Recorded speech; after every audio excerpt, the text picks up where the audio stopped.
start preparations early. We need to start build and enhance our capacities in terms of the decisions and texts, specifically on what was agreed on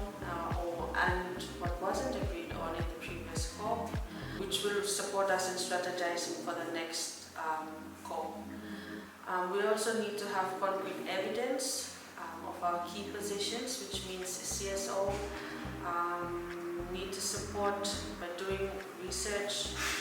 reports or case studies,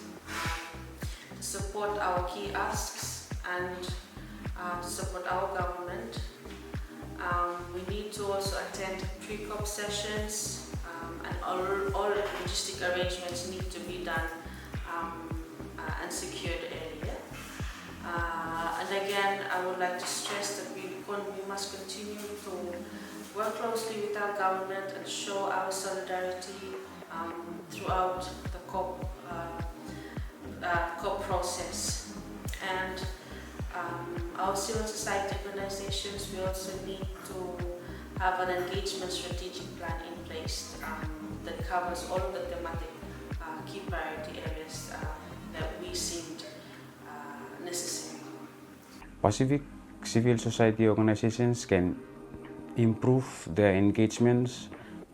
at COP and prior to COP29 by actively advocating through allowable platforms the need for better cooperation within the group, a better representation of every member countries within each civil society organizations attending or taking part in any side events,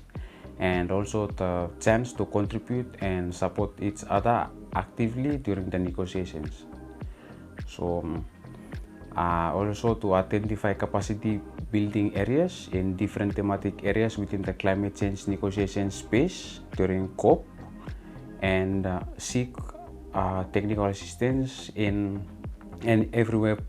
possible or necessary if aligned to the overall organizational goals. So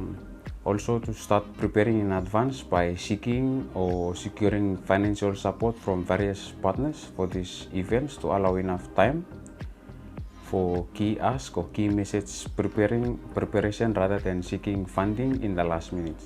as preparation is a major issue that Pacific CSOs must upscale or seriously consider. Pacific CSOs can improve their engagement at COP and prior to COP29 by early preparation in terms of enhancing their capacity in COP negotiation trainings and COP media engagement trainings. It is better to have these trainings at least a few months prior to COP so that representatives that will be attending COP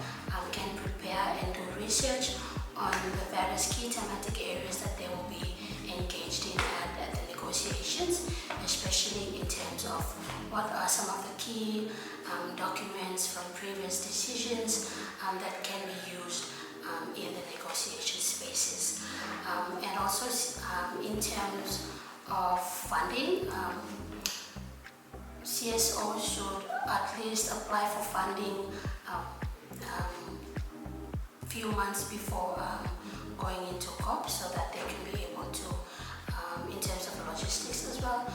sort out logistics for flights and accommodations instead of waiting for the last minute, because we know that in the period going up to COP, flights can tend to be expensive and accommodations tend to be expensive.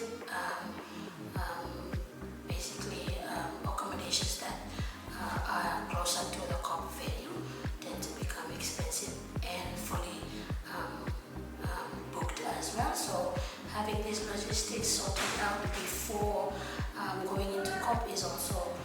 important as well, instead of waiting for the last minute where it can be challenging as well. And also